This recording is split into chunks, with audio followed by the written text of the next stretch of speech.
We're talking about what you're talking about. Real, honest, entertaining, live. DBL starts right now. 3, 2. All right, welcome to DBL, or Daily Bicep Live. Thank you, Michael Dean. Yes. It is Friday, October 23rd. It's an open carry state, apparently. It sure is. Where's that gun show? I'm Tori here with Al. We do have. Wait, are we good? Do we have a picture of the gun? Let's get a. There's There we Michael go. Dean Yeah. right there. Fresh from the gym. He makes us all feel bad about ourselves. Jeff and Lindsay join us from home. Jeff, Lindsay, how are you both? Doing well? Hey, happy Friday. Feeling good as long as Michael Dean doesn't show his calves. I still have the best calves at DBL. You do. Totally. You have the best calves of the hosts. Of the host, it's true. Jeff has phenomenal calves. But let's get right into it. Did y'all watch last night's final presidential debate? Well, we finally got a more civil discussion between the two candidates. Here's a look at some of the key moments from last night. Take a look. It will go away, and as I say, we're rounding the turn, we're rounding the corner. It's going away. We're learning to live with it. We have no choice. We can't lock ourselves up in a basement like Joe does. He says that we're learning to live with it. People are learning to die with it. Please respond, If and then we're going to have this follow-up stuff is questions. true about Russia, Ukraine, China, other countries, Iraq, if this is true, then he's a corrupt politician. All right, 5 former heads of the CIA, both parties, say what he's saying is a bunch of garbage. I'm the least racist person in this room. Nobody has done more for the black community than Donald Trump. And if you look, with the exception of Abraham Lincoln. Abraham Lincoln here is one of the most racist presidents we've had in modern history. This guy is a dog whistle about as big as a foghorn. Ooh, so DBL Nation, we actually want to know your opinion. Who won last night's debate for you, President Trump or Joe Biden? Go ahead and go to dblvote.com to weigh in. We're going to have it the whole time, so keep voting. Even if you've never voted before, vote today. Jeff, I want to start with you. What was your overall impression of the debate?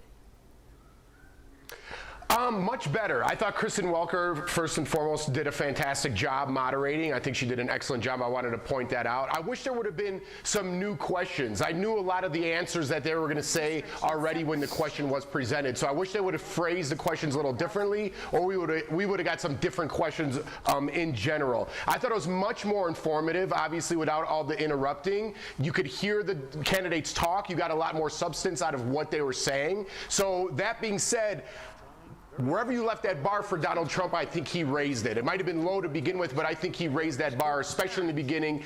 Towards the end, it got a little more interruptive. I think they were trying to get there. They knew this was the last debate. They were trying to get some words in there, but I think Donald Trump did a better job than he did last time. What else did I hate? I think Donald Trump's strongest moment that I wrote down here was, "You're the reason I ran, Joe." He told Joe, "You're the reason I ran. This is why I want to change things. You have 47 years to change things, and you had 8 years as vice president. Why didn't you change all these things that you're talking about now? How could the American public believe that you're going to change them now?" So I thought that was Donald Trump's best argument to Joe Biden yesterday. Yeah, that was a strong point for President Trump. Lindsay, I want to go on your take. The coronavirus could not have been framed differently from the two presidents. One was, don't shut down the country, and one was, well, I got to shut down the virus. What did you take from the two different takes on those? Well, first, I want to commend President Trump for the disposition, the calm, collected, and Joe Biden overall this was the debate that we deserved. We actually got some answers. They spoke calmly. I know it had a lot to do with the new rules, but I did think that there was a poignant moment when President Trump said that Americans are learning to live with the coronavirus, and Joe Biden pointed out that Americans are learning to die with it, because being from New York, that was heavily affected. I know a lot of family and friends that were impacted, losing family members from the coronavirus in New York, and so I know that it's not something that we should learn to live with. It's something that people are coping with deaths in their family. So I thought that was a huge moment. I also appreciated when Biden said that this country has never shown liberty and justice for all, meaning people of color. And I think that was a poignant moment when we talk about race, to recognize that, acknowledge that, because the first thing to do is acknowledge, then move forward and make policy changes. But as as Jeff pointed out, we have to understand that if Biden has been in position for so long and they have history of the crime bill and things haven't changed, we don't want to be met with just words. We want to be met with real actions this time. Yeah, I hear you. I do want to also, I want to go to Al and ask, I thought Biden was much better on Black Lives Matter, admitting to things that we have racism in this country, and also apologizing for the crime bill. Lindsay, I just wanted to get your quick take, and then I'm going to go to Al. He did apologize for that crime bill, which I thought showed an evolution of at least his mind. What do you think on that? Right, because a lot of times he was lumping it in with the other things in the bill. And as we know, bills have many layers. But that is something that impacted people for generations. And so you have to first address it. The same thing I said about Kamala. You have to first address it, acknowledge that you made the mistake and how you're going to move forward and rectify. For example, if there were people in jail for low-level drug crimes and now you're legalizing marijuana with your new administration, you have to now allow those people to be freed from jail and expunge their records. There has to be real action and steps forward from the things you've done in the past. I completely agree with you. Let's see what we have so far. President Trump at 34%, Vice President Biden winning at 66%. Al, I'm going to give you some comments, and I want your take on the impact of the election, too. Okay. And these comments. LMN1503 on Twitter says, this sealed my choice, Al. Trump, 4 more years with no looking back or regrets. E. Black says, Biden is doom and gloom. Trump is hope and growth. Doretta says, I'm so tired of the bar being set so low for Donald Trump and so high for Joe Biden. And J. David Murphy says the winner last night, Mr. Mute Button. Well, yeah, I mean, the mute button definitely changed things. But Tori, Jeff, Lindsay, I'm wondering, did this matter?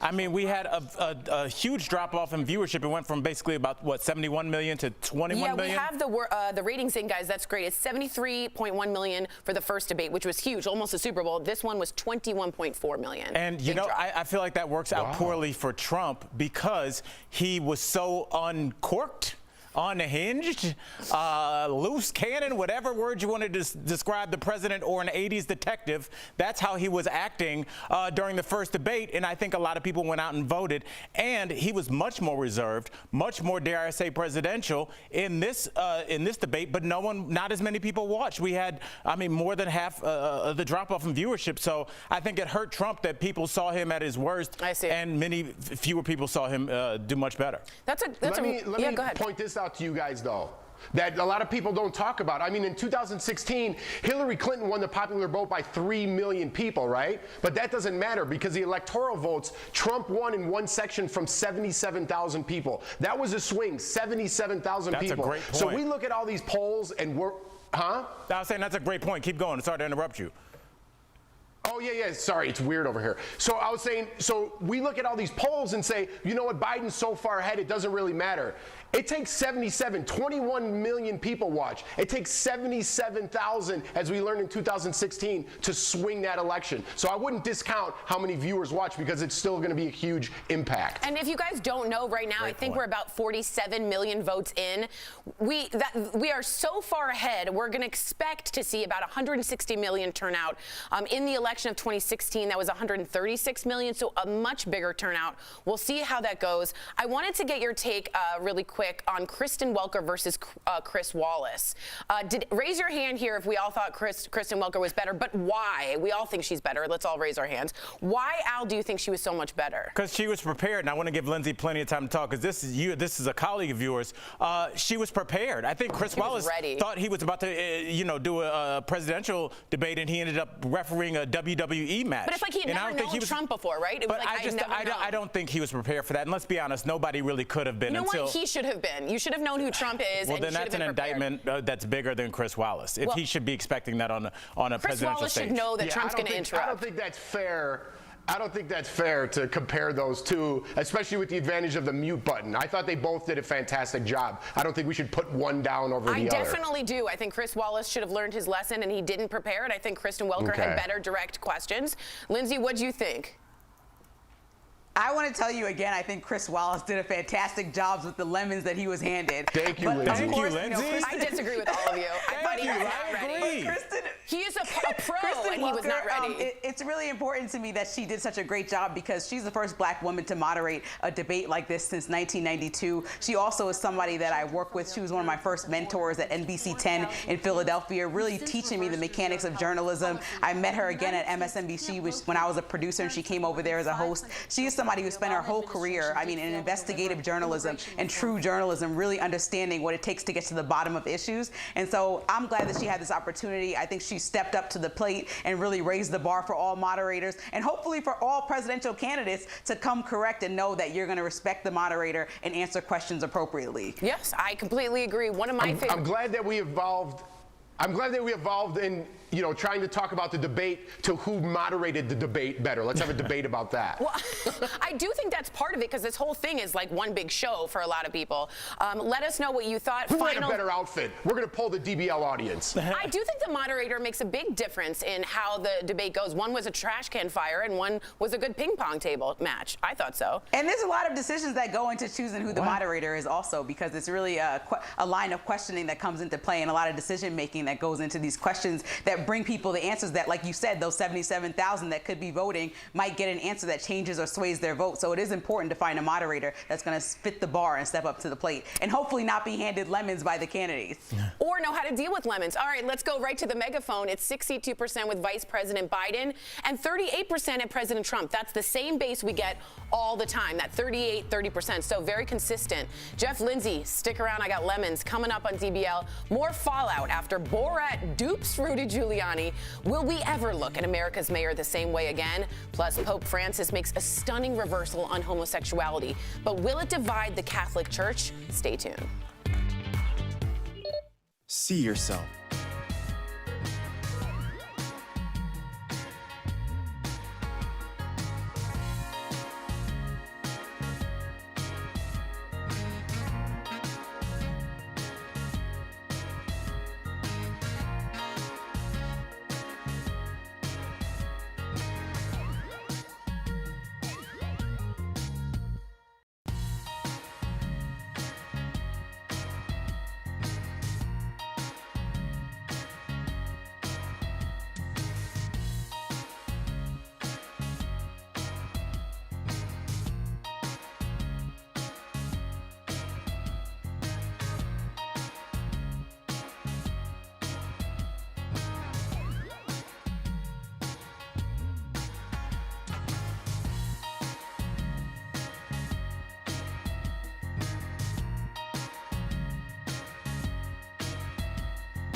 Welcome back to DBL. All right, we have an update to a story we talked about yesterday about the Pope's shocking endorsement of same-sex civil unions. Well, it's now causing all sorts of confusion with other church leaders. So a number of cardinals, both here in America and globally, are actually hitting back, saying the Pope's private opinion does not correspond to the teachings of the church. There are even fears that it could cause a rift.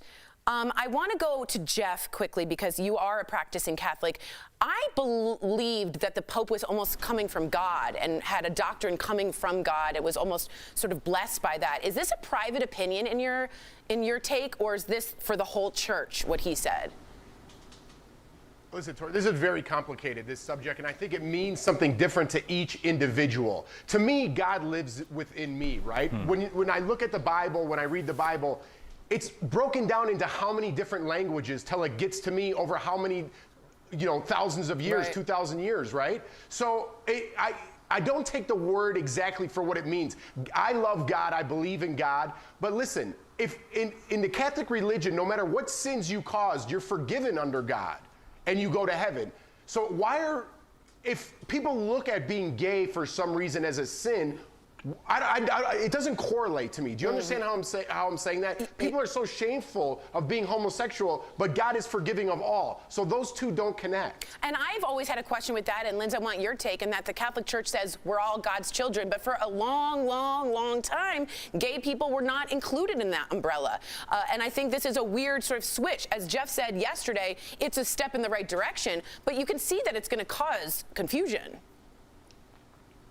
Right. I think this is a major break in historical Catholic teachings. We can't imagine any other pope historically saying anything like this, but he's known to be a more progressive pope. But I also think if you look at our country specifically, you have President Obama that was in office that supported same-sex marriage as he developed his role in office. You have Republicans and conservatives in this country that are supporting LGBTQ+ community. So I think it's all evolving, and I think that the pope is just on board understanding that we are a country that needs to understand that everybody that falls under different diaspora of people, we cannot pigeonhole people and say that they can't love the same God and the same higher power that we love just because of their sexual orientation. With 30 seconds left, Al, though, don't you think this could cause a rift in the Catholic Church? I'm happy that of course I'm happy, but this could cause a major rift, no? Yeah, it's a major subject. Major subjects cause major rifts. And I think this is the church trying to make sure that they survive moving forward. You have to understand, leaders don't lead, they follow, and they listen to what the people are saying. Obama did the same thing, as Lindsay just said. If you want to keep young people coming into the church and not watch your flock continue to dwindle because you are saying things that does not resonate with the globe for the most part, I think they said same-sex marriage is at 71% universally. Republicans and Democrats in this country are okay with it. Yes, if you shame that, you are going, I'm not going to church, so I'm going to go somewhere where like my homie Michael Dean can't go. Right. I'm going to go somewhere where my trans family member can't go. Nah, that's not happening. So if you want to keep people in the church, go ahead, Jeff. Just to put a quick button on this, I know we got to go. The last couple services I've been to, Christmas, Easter, the pastor has been welcoming of all, and he mentioned homosexuality, says everyone's welcome in his church. So this being said now, it's already been changing the last couple of years, so I like the direction. Everyone's going in religion. And to Jeff's point really quickly, when I drive past churches, I see those signs out. Too. Everybody is welcome, so you're right, Jeff. Progress, people, progress. We'll be right back. If you have Medicare, listen up.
Welcome back to DBL. The drama is not over for Rudy Giuliani. Sacha Baron Cohen is defending his prank, even though Giuliani called Cohen a stone-cold liar. What a good fifth-grade insult. You'll remember the president's lawyer was tricked into appearing in the latest Borat movie. He was caught with literally his hands down his pants in a hotel room with an actress he thought was a journalist. He also How many holiday greeting cards is that going to be on? Like, come on. That is one of the most... It's an image I'm trying not to laugh at. I know. Rudy says he was tucking in his shirt, but Sacha Baron Cohen hit back today on Good Morning America. Let's take a look. Well, I would say that if the president's lawyer found what he did there appropriate behavior, then heaven knows what he's done with other female journalists in hotel rooms. So, in case you don't know, that's not all. Cohen went back into character as Borat to poke more fun at Giuliani. Take a look. Yakshamash, I here to defend America's mayor, Rudolph Giuliani. What was an innocent, sexy time encounter between a consenting man and my 15-year-old daughter have been turned into something disgusting by fake news media. Okay, first of all, I love Borat, but the main concern here is in this scene that everyone was committed in playing, Rudy Giuliani did think that she was 15 years old and this gentleman's daughter, and at no point should his hands be down his pants. Jeff, you seem kind of stern right now. Do you think this is all going over too much? Making a big deal out of this? No, it's not stern. I just like balance, and I haven't seen the video yet. You know what I mean?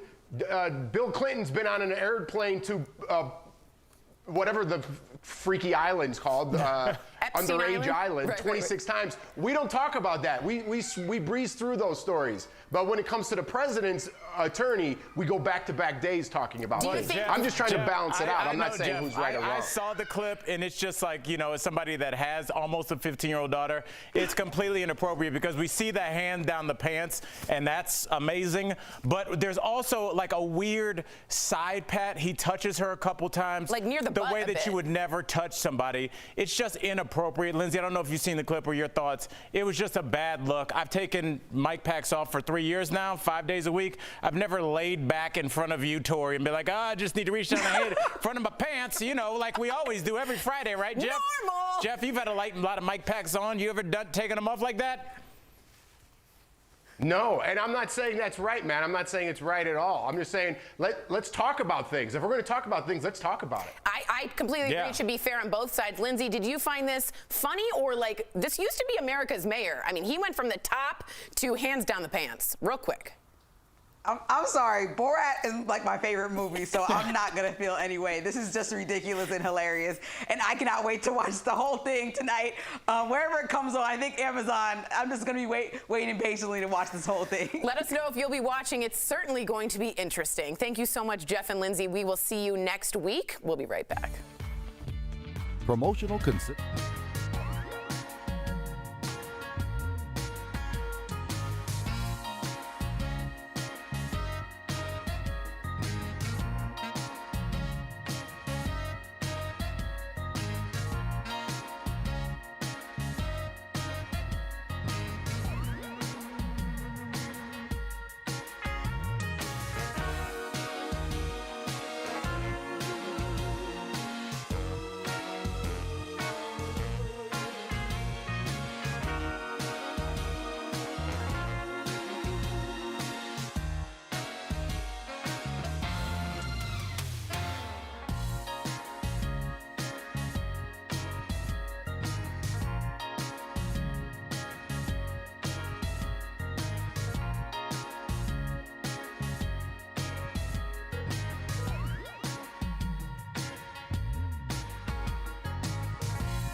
Welcome back to DBL. Winter is around the corner. It's snowing here in Denver, which means it's almost time to get your car ready for the colder weather. We're chatting about it in today's DBL Drive, sponsored by who, y'all? Car Shield. Did you take my catchphrase? I kind of took your thing. You just took it, and now you just say it like it's yours now.